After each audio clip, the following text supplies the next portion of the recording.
Today we're going to learn how to use a prong collar, on how to pick the correct size for your dog, on how to fit it properly, and introduce the prong collar. There's two main sizes of prong collars that we use. This is a 2.25 millimeter and this is a 3.0 millimeter Herm Sprenger prong collar. So let's learn on how this prong collar works. There's going to be a few components here. We have a D-ring, an O-ring, and a center plate. The center plate's going to go on the bottom of the neck, but I'll show you guys how it looks on your dog. There's a D-ring and an O-ring. You're always going to attach your leash to the D-ring. The D-ring is on a swivel, and we want to make sure that has the ability to move with our dog. If you put it on the O-ring, you can already see how it's twisted, and that's not going to come off properly when we need to give our dog a little pressure from the prong collar. So now that we know we connected to the D-ring, how do we get these links in and out? How do we get this on our dog's head? You'll see people flip it upside down to get it over top their dog's head, or make it giant so they can just put it across. That's not how it's supposed to fit. High and snug, and you'll see that on our dog here. When we go to put this collar on and off, there's a few ways that we can take this prong. You're going to squeeze these prongs in to these two openings here. Now, which prong do you take on and off? On a 2.25, remember, every link can come on or out. It doesn't matter. I personally believe the end pieces are the easiest on this little collar to get on and off. So that's where I tend to take my collar on. For a 3.0, this is the second most common size that we use. Everything stays the same. There's a D-ring and an O-ring, and every now and again you're going to get these connected in between. Don't panic and don't freak out. All you have to do,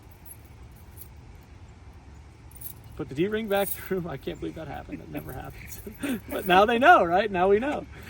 So now we have a D-ring and an O-ring, same exact setup as we had on our 2.25 collar, and a middle plate.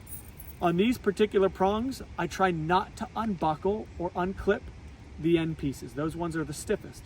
And remember, they all come in and out. When you guys put these on, it's vital to make sure that you don't just put one clip in.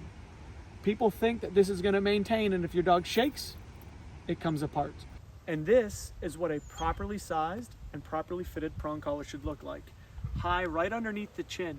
And I like to take 2 fingers and pull that fat skin down. 2 fingers, pull that fat skin down so I can really lift that prong collar into position. Now, understand that gravity over time will pull your collar down slightly, and that's fine. I don't want you to take breaks in your walk to fix the collar if everything is perfect.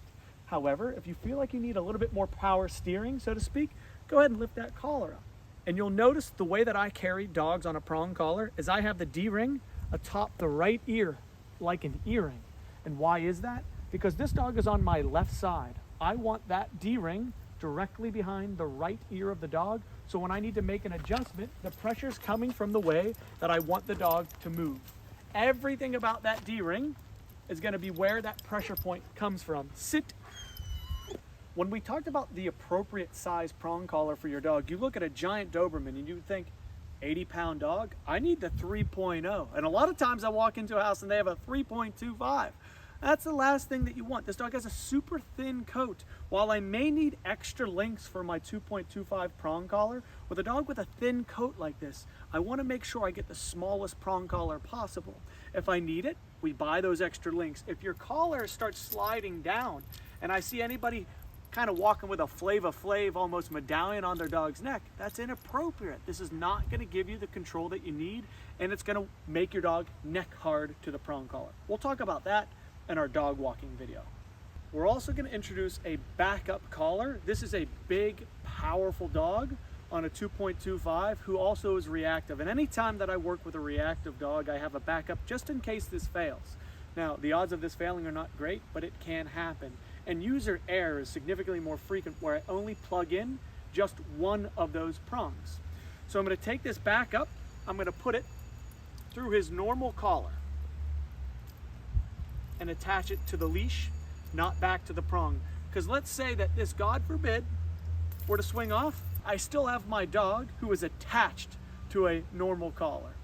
It also happens frequently where this end prong gets turned around and then I get a phone call, Vinny, how does this go back? Or my prong collar broke.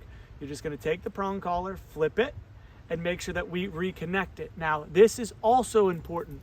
You see right now, my prong is twisted. This prong is now ineffective. You have to make sure that when you put these on, it is the right way. that there's no kinks in our links. We put our prong collar back on, high and snug, and I try to get it fitted for the position that I want it to be on the dog so I don't have to turn it on the dog's neck. Now we're ready to rock. We have our D-ring back up. I can take my 2 fingers and lift this back up high. It's important to note that the prong collar is a training tool. This is not a collar that has his tag and his links on it. It's not a collar that will be worn inside unless we are in an active training session. In our walking video, I'm going to introduce on how to use a prong collar, but something that I cannot stress enough. The prong collar itself does not teach your dog how to walk. It teaches your dog nothing. So if you simply allow your dog to pull on a prong and you hold tension on, that's inappropriate, and that's not the way a prong collar was designed to use, and that's not the way the prong collar is going to be used by Say It Once dog training. There should never be tension on this leash unless you happen to put it there.